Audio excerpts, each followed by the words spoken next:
All right. Good afternoon, everyone. I am Mike Asherbranner, the Redneck Connector and proud and humble leader of the Hounds of Business community. And you are tuning in to the Hounds of Business presents Mike King Biz Radio on ESPN 106.1 RVA on FM. We have a special treat, Hounds partner, great person, a friend of mine, Julie Johnson with Integrate, all about trauma and trauma specialist and helping people through that. And her good friend, Laura Miller. So, we're going to get into this and talk about these things and then also incorporate some AI knowledge. I'm super excited and looking to learn because I don't know what these ladies are so smart, guys. I don't know, like, so they're going to break it down for us. So, I can't wait to get this party started and let's have run the intro.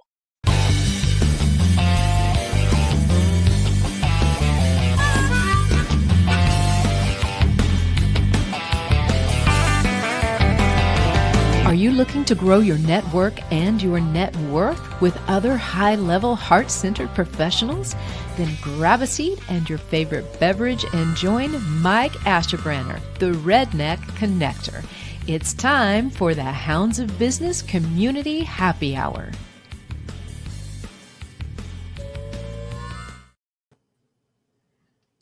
All right. Good to see everyone. If you're in the car or in the office on the radio, thank you for tuning in. And if you're live right now, we appreciate you, Hounds and friends of the Hounds. And speaking of which, look, Christy D. Williams is here. Thank you, my friend from Florida. Oh, I bet it's nicer than it is here today. And Natasha, good Tasha is here. Thank you so much. So, Julie Johnson, Laura Miller. Julie, how are you today? I'm good. Glad to be here, Mike. Yeah, me too. You can see I'm Yeah. smiling like a monkey. That's genuine, right? Yeah. Yeah. Yes, ma'am. Laura, how are Yeah. you today? It's been a really, really great day. I'm glad it's what is it? Wednesday? Tuesday. Tuesday. Okay, it's that kind of day where it's such a good day, you don't know what day it is. That's where I'm at. Don't feel bad. It's December, so nobody, it's a That's why blur, we isn't it? Can you believe? Oh my gosh, I know it's cliche, but dadgummit, it's already the end of the year. My gosh, it's like light year, right? right. Holy cow. So let's give short intros. I want folks to understand where you come from because this is a good time of year to talk about these things, especially with the new year approaching. So, Julie Johnson with Integrate Network, tell the folks Mhm. what it is you do and you're a little bit on your background, please. Yeah. So Integrate Trauma Informed Network is exactly what I just said. It's a network. We have an affinity group of vetted professionals that run from anything from social workers to tech people to wellness professionals. And we are all working to learn the interpersonal skills we need in order to essentially run through conflict management, but from a trauma informed lens. And what that means is, or a change management lens. And what that means is we're not looking at what's wrong with us. We're looking at like what's happened to people. So we're looking at people in their most holistic context, okay? Not just the behaviors in front of us, which we're going to talk about, which is that self sabotage behavior, but the story behind those behaviors. So that way we're not just judging a book by its cover. That's essentially what we're doing. Yeah, no, thank you for that. Somebody better answer that phone. Yeah, and I forgot to tell the folks, thank you for that. We're going to be exploring with these ladies that know what they're talking about, how we perceive as, what we perceive as personal. Sure, I'll get the words out. I got laryngitis today. Be easy. Personal shortcomings, right? That are really natural responses, like you said, to societal pressures, our experiences, and personal histories, right? And what we can do about it. So, on Yeah. that note, let's go to Laura and share with us what your background is and how you fit into this equation. Hi, so my name is Laura Miller, and I am an AI ethicist, but I like to say I'm an ethics first ethicist. What that means is I came from philosophy and ethics and went into tech. I did not find tech and then trip into ethics. So I kind of reversed them and had some good old fun. But in addition to that, I focus on what is right, good, fair, and just, and how society, because I do applied ethics in our world, but how we're setting things up in society and how, by extension, that causes us to treat other people, why and how we build trust, why and how we build respect, and what are the good things that we need that we don't have, and what are the less than good things that we have that maybe we don't need more of, and maybe don't need to begin with. So I focus at the intersection of society, technology, and the good stuff. There you go. I find this interesting because, y'all remember Billy Madison, the movie with Adam Sandler. Mhm. Every time I hear Yeah. ethics, I think about that guy that when they asked the question, he didn't know what to say. He hated ethics, right? So, but AI and all this new technology is such a baby, and I still think of the challenges we have in general with ethics, perhaps in a lot of regard. So this is a very hot topic and one that's really, interesting to me. So Yeah. Julie, let's go to you. Before I get into it, because I want to ask you, really the science behind self-protective behaviors. But I'm going to guess that Yeah. you have something you want to share beforehand and then lead into this.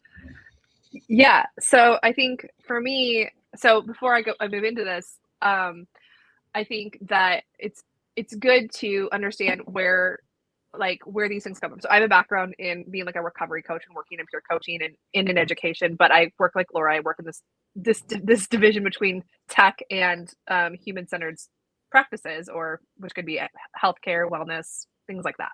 So I work in that intersection, and my background is in that intersection, without going over the laundry list of things I've done. But in that space, that human-centered space, we're looking through the lens of, we call it the adverse childhood experiences, which was a study done from between 1998 and 2010, I believe, that the CDC did, where they essentially did a long-term survey to see how adverse childhood experiences impacted the behaviors and health outcomes of adults, right, from birth to adulthood. And the outcomes were not good. I mean, long story short, the outcomes were not good. And that's impacted a lot of the things that we see, but it's colored a lot of the lens that I look at of, right? Which is, again, looking at people as not what's wrong with you, but what's happened to you. And in terms of tech and self-sabotage behaviors, that's usually what ends up happening to us, is we end up creating this narrative around self-sabotage because society has created this narrative about something being wrong with us. And that's Michelle Ward, who was on here last week with me, can talk all about that, in her work with self-sabotage. But that's the narrative, and working towards a space of thriving. So what trauma-informed care and what we're doing is how can we understand the context of people's self-sabotage behaviors and work towards this place of thriving. And we do that lots of times with technology like AI. So one of the big things which is why Laura's here, which is one of the reasons why we love talking about modern technology and bridging technology with those self-sabotage behaviors, because we're seeing this a lot in app development. We're developing an app ourselves, which launches December 22nd, by the way. But seeing that diversion of how can we take self-sabotage, how can we take these narratives and use tech to help us bridge into a space of thriving is what we're seeing in many ways with AI. And that usually means, like what Laura's going to talk about here, we're going to have a little bit of that shadow, and we're going to have a little bit of that thriving piece, and we have to work through those things. And that's Laura's work, and I will segue that over to Laura. Yeah, real No, Mike, real quick. Did you say it's not what's wrong with you, it's what's happened to you? Is that what you said? Yeah. Oh, I can second that. Yeah, no, I can't, because we all think something's wrong with us, right? I have, and everybody else has, but it isn't. It's your experience and your interpretation of it, right? That's Right. really where it gets down. Right. Yeah. And I think that's where that's where the self-sabotage happens, is we get into those narratives of, whatever your addiction, whatever addiction is. It doesn't have to be substance abuse. It can be shopping. It can be substance abuse. It's one of them, but there's many addictions, but they're usually those are all behaviors and symptoms from my lens of, the self-sabotage, of that what's wrong with you mentality. Those old narratives, those survival narratives is what I call them. So because they're not bad, they're just wise, and we have to learn to understand them. That's really what the concept is that we're looking through. Right. And the traditional method of uncovering these. So when somebody's aware of and they're ready to seek help, they would go and see a therapist or talk to somebody that's Mm-hmm. trained in this, correct? But today Mm-hmm. there's an integration, even with licensed professionals like you. There's AI, right? Like apps and stuff. So that's where Laura comes in, correct? Right. Right. So let's segue a little bitty bit, Laura, and you can answer this however you want. It's called NextGen Ethics. Is that right? Yeah, NextGen Ethics, because in our world, we really do need to start having these conversations about what's good for us, what's right for us, what's fair to others, what is the right thing to do, both in how we build technology, which is where a lot of people are focused in AI development, like, oh, wait, is it transparent? Do we understand what it does? But my intersection with work is, do we understand what it's doing to the public? Do we understand what we just threw out into the world? Do we understand the moment that we're expecting people to meet without ever having any of the conversations with them about what would be involved in meeting them? There is a lot of challenge across all the fronts regarding ethics and AI and technology and the changes to our world. As a matter of fact, one of the first things that we learned in AI when, generative AI launched into the mainstream public, you guys have been using it forever. It's in chatbots and all sorts of stuff, but it wasn't nearly as conspicuous as, hey, laptop, how you doing today? That kind of changed things. That was a moment that was like, okay, wait, hold up. Like the Jetsons, yeah. First for it to respond and be like, well, that's kind of a rough middle of the week. We're like, wait, whoa, what happened there? But one of the first things that we learned, or that I really took stock of, was we're not okay. Now, I think we knew that. I think if you talk to any one of us, you'd be like, hey, how you doing? So you've been through COVID. Most of us have been like, dude, not okay. It's not a big leap there. But AI uses generative AI uses massive data sets for training. And one of the tasks of getting a data set ready to train an AI is you have to, quote unquote, clean the data set, which basically means taking the not good stuff out of it. Okay. Some very troubling things, how do I create chemical weapons? What kind of abuse, who suffered at my hands or someone else's? We start looking at all of that kind of stuff. But what we really did, and we didn't know we were doing it because we didn't know they were going to scrape every Reddit conversation, Facebook post, and everything else it could get its hands on, is we've spent our entire life since the first website circa around the early 1990s, and we told on ourselves in how not good we were doing. We put our dumpster fire that was our social lives, our psyche, our experiences with the world. We thought that they would only go no further than the conversation with the person we had or the people that were set up to see this post. Sometimes we went a little rogue, made some things public maybe we ought not have. But what we really did is we revealed to ourselves back where we really were. And that's my broken mirror theory, is we keep looking at this response from AI like, whoa, it'll tell you how to create that. Like, that means somebody typed it somewhere. Wow, it knows about that kind of abuse or that kind of pain or those kinds of challenges. It's because we taught it that. We are its teachers, its trainers, its lesson plan, its educators, but we're also the grown-ups in the room who are supposed to help it grow up and hopefully learn the good things in life. But what it heard was all of the naughty conversations around the corner that you hope the kid was out of earshot from. Yeah, it wasn't out of earshot. So it heard all the naughty bits too. And instead, we hope we clean the mirror or get a better mirror and suddenly our reflection looks much better. Hey, I have a great hair day. Look, it's a filter. But the truth and where our work really lies is in the unclean data, in the parts where we told on ourselves. That's where our true selves are. And that's where we're showing up into the world. And that's where the work is. And a new mirror isn't going to fix that, nor is it going to fix the future data set for AI. Wow. Because it's still there. My little camo head just blew off. Right. That was deep. Sorry. That was deep, but it's true. And be real quick, because Julie, don't change the channel. I need you to jump in right after this halftime. But I got off of certain social medias years ago because everybody's life looked perfect. Everybody looked great. And nobody's toilet clogged, but my toilet, right? All these crazy things. And I got off of it. I said, man, this is bad. Like instead of keeping up with the Joneses, we're competing in hyperspeed with the Joneses now, right? So we can get all in there. But I want to give Mike King Biz a shout out. Mike King, always pushing up your community. And together we get to go international, my friend. So I hope you're having a great holiday season. Merry Christmas, Happy New Year. And you're tuning in to Mike King Biz, 106.1 RVA FM, rolling with the Hounds of Business. Check us out on YouTube, Hounds of Business. We have tons of content from brilliant folks like this that you can learn from and tap into. You can find us on LinkedIn, or you can old school send a carrier pigeon. I still take those. All right.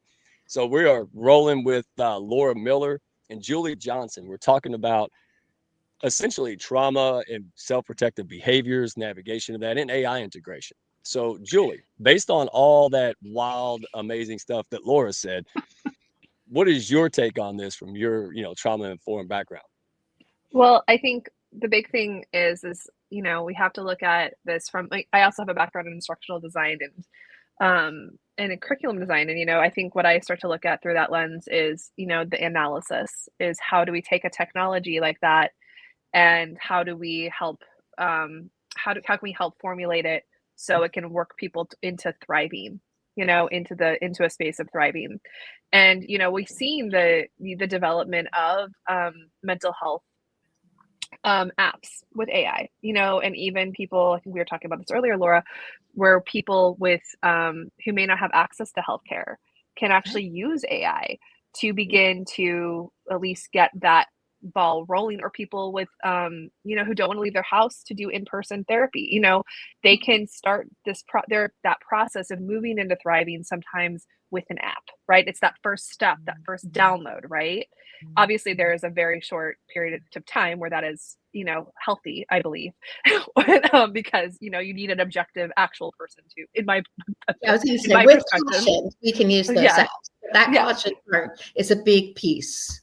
Yeah, it's cautionary. And that's the point I was getting to. And I think in terms of trauma-informed care, I think that, we have to work, because I look at it from like an accessibility perspective, which is like, okay, people can get quick access to mental health, but it also we need to have models of care, a workflow, because we love workflows in L&D, workflows where we get to a person. And that's where I've seen the best models, where people can start with AI, but then AI initially, or say, it's like an intake process. It like triages, and then it actually connects to a person. And that's one of the best models I have seen of the mental health, the AI to therapist connection. I'd agree. Let me ask this, because other people have to be asking this too, at least in their heads. So it's like giving a kid a circular saw, or a skilled, craftsman a circular saw, right? Like, so where is the line?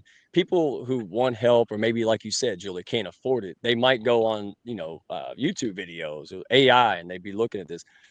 But could that cause more harm than good? Because, and I'll defer to Laura, it's not regulated. It could be incorrect, or it may not even be what that person needs, right? So if I hear you correctly, having someone like Julie and the staff, the people who are trained and certified using the tool, vastly different result. Is that right? So someone who uses the proper stuff with the right guidance is vastly different. Go ahead. There's a lot of ways that this can go wrong, and a lot of ways it can go right. I mean, we've had AI bots tell people to kill themselves. We've had AI bots tell others that they're in love with them. I mean, if it's not trained right, and you don't have guardrails, and more important, guard persons, let's have humans in the loop on this, it can go very, very wrong, where people in desperate need get brave and finally reach out online, and the help they get is exactly not the help that they need. But in the times where it is trained properly, there are humans riding shotgun, it can be a way to open a door. It can be a way to have a conversation of, I can't seem to find the right therapist. What kind of therapist could help me with this? But also bear in mind that everything that we type in, if we don't have certain settings set on our technology, it can then be used as a training set. It can be spit back out to somebody else. And that is really, really personal and vulnerable making information. How good technology will serve us depends on how much we're willing to invest in making sure that it does. There's a lot of issues that I know, like, not clicking the right filter, and all your personal info is out there for the world to get. So nextgenethics.com, that's your website, right? That's how folks can get a hold of you if they want to learn more about this responsible use, help. Maybe they're a victim of that, right? Yeah, because I'll tell you what, if I turn my computer on and it says I love you, it's going right into the outhouse, right? But Julie, go ahead. And she has a book coming out, by the way. She hasn't said that yet, but she has a book coming out all about this. Well, come on, Modest. Well, let people know. I have a book coming out. When's the book coming out? What's it? It's AI Ethics in Action, and it's available for pre-order on Amazon. It's a lot of it is geared towards businesses and companies adopting it, but there's a spot at the beginning where there's a quiz to help you understand how you make ethical decisions, because usually you fall into one of three camps. But it also can show you how and why you might have a hard time getting someone to hear a message you're sharing because they might be approaching it from a different angle. There's a lot of good information in there for individuals. Don't let the byline dissuade you from thinking there's not something in it for you. I've tried to make sure that there's something in it for as many people as I can think of, and then some. Good deal. And so AI Ethics in Action on Amazon, pre-order, right? And you can check out Laura Miller's website at nextgenethics.com. All right. And we're just giving a teaser out. There's no way we can have a big in-depth. I would love to have like a 6-hour convo on this, but they would kill me. Okay. So let's go to Julie. All right, I want to dive in a little bit and then we'll tie it together. Can you break down the science of the self-protective behaviors, right? So, what's your understanding of this and, how the nervous system responds to stress and trauma?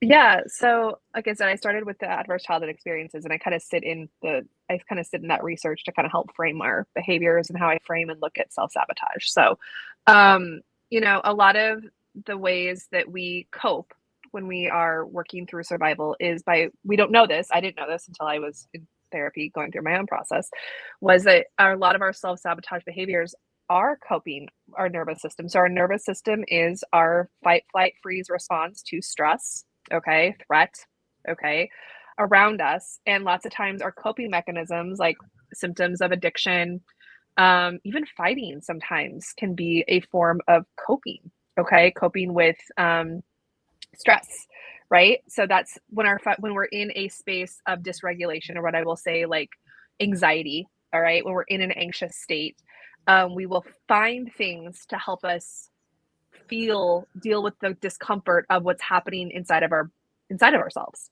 Okay. So sometimes people will go to drinking, people will go to shopping, credit cards, people will go to, whatever, any other kind of abuse, or self-abuse, that's there because it is a form of self-abuse, but it's all a way of, that's why I said it's wise. It's all a frame about helping us cope with uncomfortable emotions and uncomfortable situations. So it's not necessarily like bad.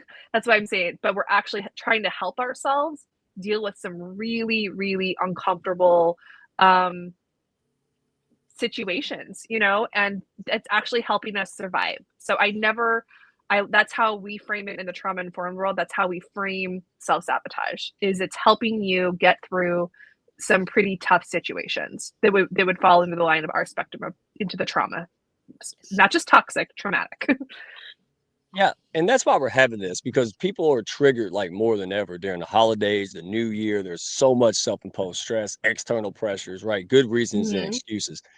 And people have a natural aversion, a lot of people, to getting help, right? That's why they do the maladaptive behaviors and overdrink or overeat or whatever to cope with the stress.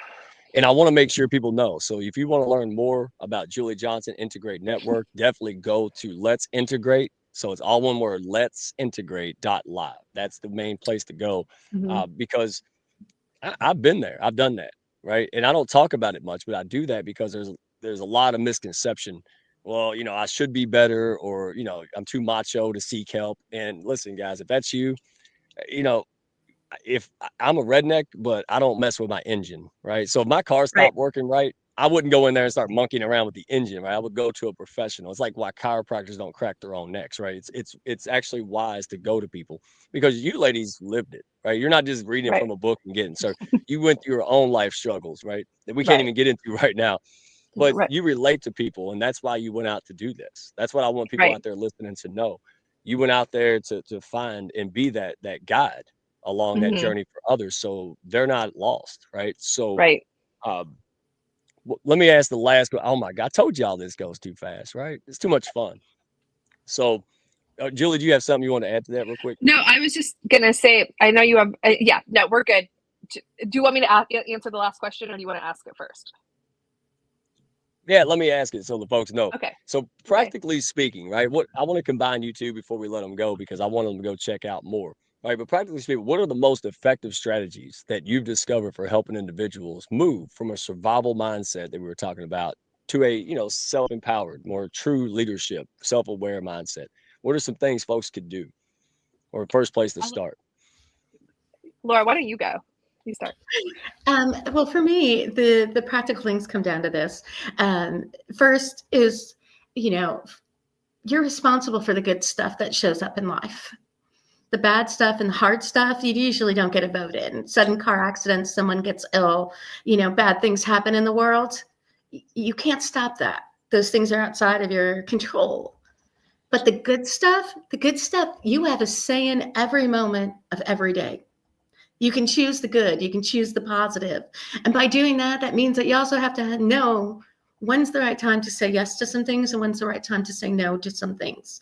You can catch yourself in some of those self-coping mechanisms. And you know what? You can hold yourself. You can say, you know what? No, I'm not going to lean into that. I'm going to try to lean into something else. You can also say something along the lines of, you know what? I guess I absolutely want to do that. I'm going to go out on a limb. I'm going to take that chance. I'm going to do that thing.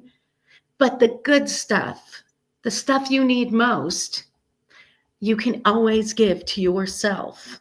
One of my top bits of advice from one of my best friends who was, looking for love in all the wrong places was that, people tell you need to learn to love yourself. Like, what does that even look like? And I was like, go eat your favorite food, go read your favorite book, go watch the crazy TV you like to watch, or the movies that are your favorite, and remind yourself who you are. And then when somebody shows up and they're not you, you'll know.